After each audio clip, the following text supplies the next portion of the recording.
May it please this honorable court, Scott Feeder on behalf of Ms. Cordoves. If I might, I would like to reserve 3 minutes of rebuttal. Very well. Your Honor, Your Honors, this is a dissolution of marriage case which brings to the court the issues of equity and fairness, and Your Honors have the opportunity.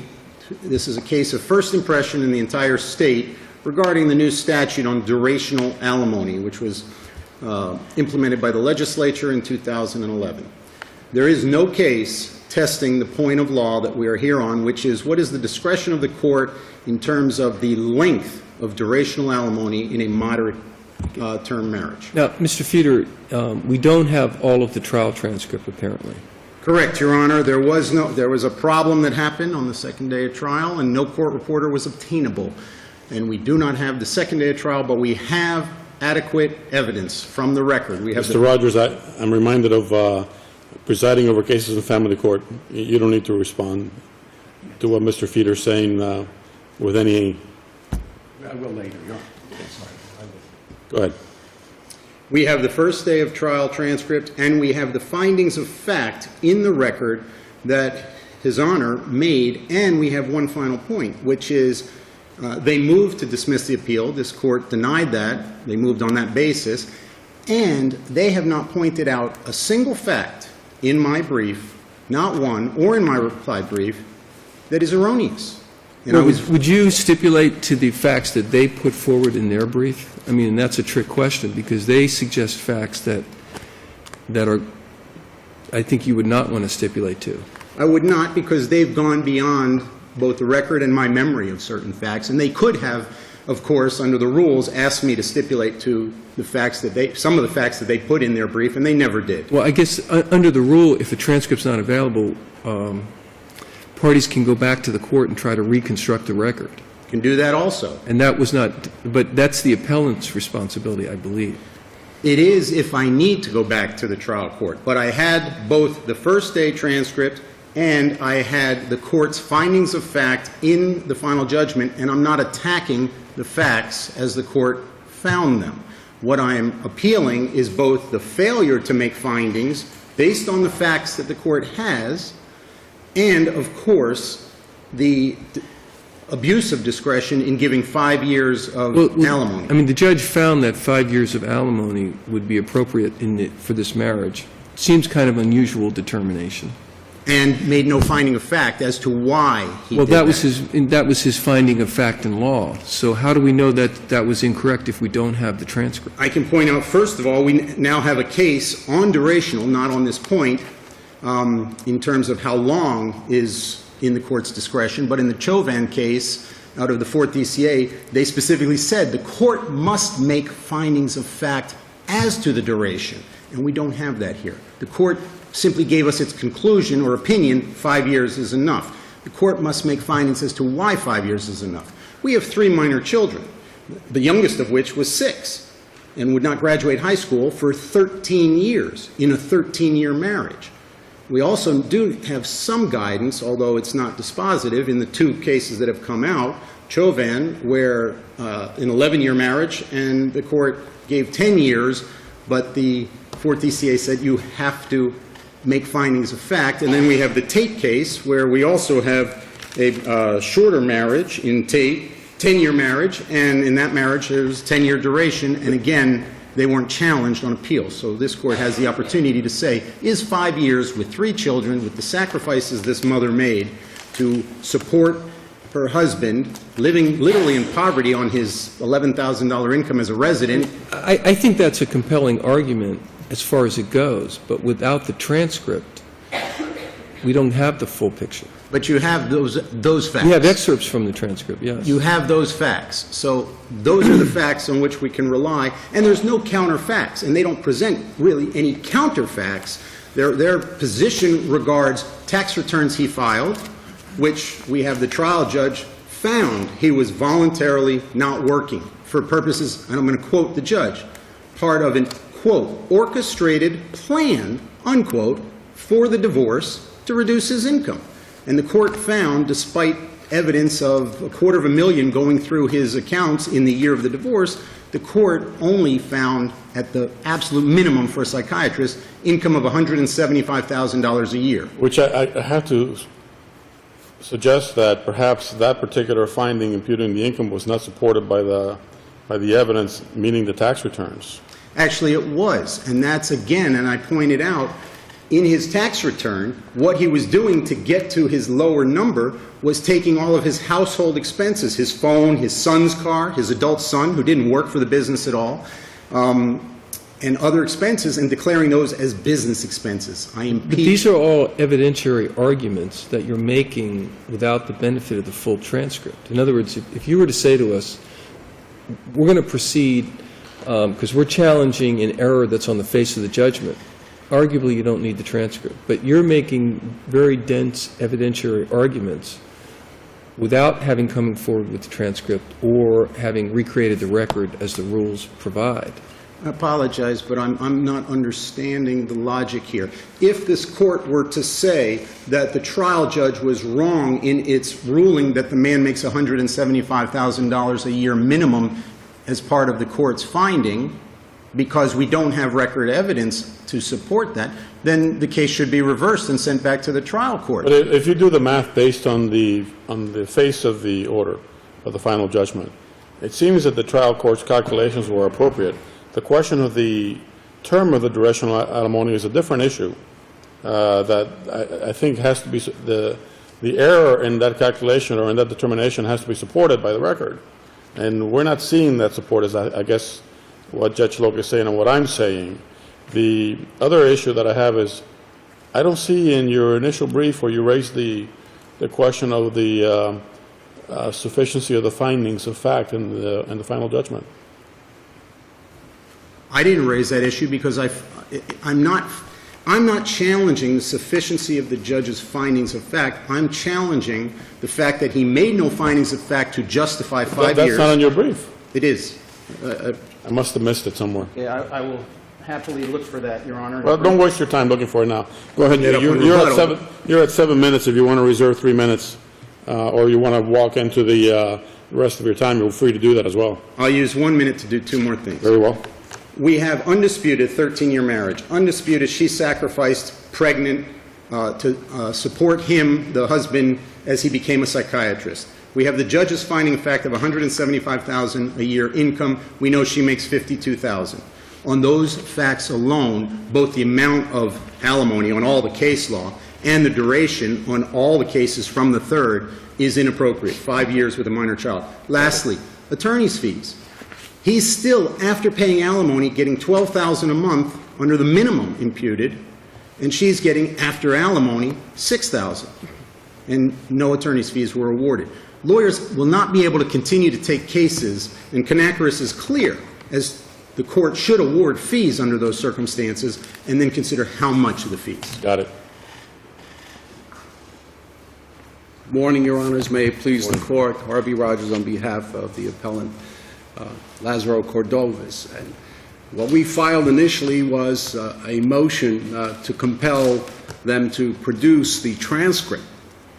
We didn't file a motion to dismiss, and even were we to file a motion to dismiss because of a lack of transcript, the argument is, well, if the judgment on its face is sufficient, then by all means you really don't need a transcript if you can show error on the face of the judgment itself. All of the argument that the appellee is making at the present time is not contained in the motion for rehearing, is not contained in the motion in his initial brief. The only time he raised this issue was when we filed our brief saying, look, you don't have the transcript here. You don't have the testimony of my client. You don't have the testimony of other witnesses. The appellee's statement to the court that only the first day of the hearing was made available is incorrect. It's the second day. Well, he is the appellant, right? I'm sorry, the appellant, yes, thank you. Only the second day was made available. The first day, which was February 7th, was not made available. And we brought this to their attention, saying, look, an entire day of testimony, February 7th, and another entire day of argument and testimony on March 15th relating to the issue of attorney's fees and costs. relating to the issue of whether or not my client has sufficient money or assets to pay. All of that was taken during that period of time, and that is not presented at all. Was there, the transcript you're saying didn't cover February 7th? No, sir. And is there another date that were not covered? March 15th. Was there evidentiary testimony in those Yes. proceedings? It wasn't just legal argument, it was No, it testimony. wasn't just legal. It was a final argument on the 15th, and also testimony was presented for a half a day and a full day on the 7th, February 7th. And Who testified February 7th, if you can remember? At I know it's outside the record, but... at this juncture, I don't recall. I believe that it was Mrs. Cordoves who also testified, and there were other witnesses who testified. On the 8th, you'll see the testimony of Mrs. Cordoves and some cross-examination, also the testimony of two of the witnesses, our witnesses, that were taken out of turn, which was the... I mean, to review a trial and only get 1 or 2 days is ludicrous. I mean, it's of absolutely no help. You might as well have 0. I agree, Your Honor. You just can't say, look, I'm just going to pick this one day, and It's then absurd. the appellant decides to take the transcript of testimony heard before the general master that wasn't presented anywhere near to the trial and has nothing to do with the final judgment. So there's no way that one can make a determination whether or not this judge erred. The And message after is, 3 days... the message is going to go back to trial lawyers that when you have an appeal in the 3rd District and you don't have a trial transcript, we cannot review the error very well. And, you know, it's going to happen over and over and over again. Every sitting we get a case like this where we don't have the transcript. And, you know, we keep hearing, oh, the error is clear from the face of the record. And it's not likely going to work. I argued a case in front of the 4th District in Randazzo, which the case I gave you as an additional case in this situation, and the facts are exactly the same. It's on all fours. There were hearings that were held on 3 separate occasions, and the transcript for only 1 day was heard. We filed a motion requesting the entire transcript. The 4th District said, yeah, how can So we listen, why is it not error for the court to award durational alimony of 5 years in a 13-year marriage? Why is it not error? I don't think it's error. Why? Well, very simply because the facts don't support the contention that the appellant is making in this case that it's not Well, sufficient. doesn't the statute say that the court may award durational alimony up to the length of the marriage? You could award durational alimony based upon the facts of a case up to that amount. That's Does the correct. statute say that you must award for the length of the marriage? No. There's nothing that says you got to do it. It's a discretionary. It's canakerous. I mean, that's where we're at. But in the case that I cited in Randazzo, we had the same type of situation where they presented one portion of the transcript and they made similar argument to what is being made in this case. The 4th District said the same thing. They said, we can't do that. We just can't review something and tell a judge he's wrong when we don't know what the judge heard or what the judge received in his presentation. Under the circumstances, it's impossible. But the important consideration is none of what they're arguing now is on the motion for rehearing with respect to the issues of the impropriety or the fact that it was wrong or the fact that it was error. The judge made the determination without a record really for purposes based upon the tax returns that my client had an ability to earn $175,000. This is a 50-50 child support situation. My client has the children 1 week. Mrs. Cordoves has the children the 2nd week. It's 50-50. At the time that they got into the divorce proceedings, there were different motions that were filed with child support services, and there were orders that were entered relating to issues concerning the fact that my client was abusive to the children. All of this went into the judges. What has any of that to do with what's before us today? The necessity of the attorney's fees and costs that was heard on the last day. All of those issues. The fact that Mrs. Cordoves raised issues and raised matters under the statute that were improper. Just weren't proper. Keep him away from the children. He went a month and a half without seeing the children. And you're suggesting that those were considerations that the court took into account when deciding the issue of fees? Of course, it took that and also took into consideration the litigious nature of Mrs. Cordoves. Thank you, Your Honor. We request that you affirm. Thank you. If I might, again, I understand the court's position regarding the record, but I'd like to point the court to the law as cited in the reply brief, which is quite clear that you do not need any record at all. We understand the law. Keep trying. We understand the law. Keep trying. It's not going to work. If the error is on the face of the judgment, you Keep don't trying. need a transcript. Come here next time without a transcript, and the same thing is going to happen. When you go to trial, make sure you have a court reporter. If you can't find one, ask for a continuance. Don't come here questioning what happened during a trial without a trial transcript, at least not with me. Your Honor is quite clear. And if We I may understand what the law attempt to- is and if I what the may law attempt- requires. Pardon me? We understand what the law requires, that if we're going to reverse this final judgment, the error has to be on the face of the judgment, in light of the fact that there is no trial transcript, or at least not a complete transcript for us to review. Then let We me understand the law. simply use the record from the face of the judgment and do the best I can. You have 1 under minute to Florida do law, that. using 1 minute.